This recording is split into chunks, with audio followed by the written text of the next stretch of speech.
ఈ వెదర్ కి సంబంధించిన మరిన్ని అప్డేట్స్ మా ప్రతినిధి అనురాధ అందిస్తారు. Anuradha, over to you.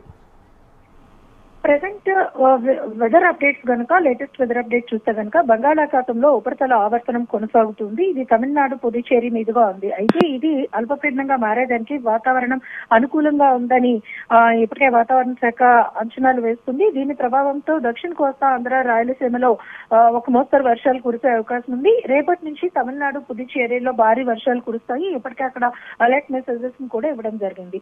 AP వరకు చూసుకుంటే గనక ఓన్లీ రాయలసీమ ప్రాంతాల్లో మాత్రమే అక్కడక్కడ కొద్దిపాటి వర్షాలు కురిసే అవకాశం ఉంది. మిగిలిన అన్ని ప్రాంతాల్లో తేలికపాటి జల్లులు కురుస్తాయి. మిగతా వాతావరణం అంతా కూడా పొడి వాతావరణం ఉంటుంది. అయితే చలిగాలుల తీవ్రత కూడా చాలా ఎక్కువగా ఉండే అవకాశం ఉంది. రానున్న 3 రోజులు కూడా పగటి ఉష్ణోగ్రతలు కూడా బాగా తగ్గిపోతే కనిష్ట ఉష్ణోగ్రతలు నమోదయ్యే అవకాశం ఉందని వాతావరణ శాఖ తెలియజేస్తుంది. అయితే మరొక 3 రోజుల పాటు చలి తీవ్రత ఉంటుంది కాబట్టి ఏపీలో ఉత్తరాంధ్ర వైపు మాత్రం వర్షాలు కురిసే అవకాశం లేదు.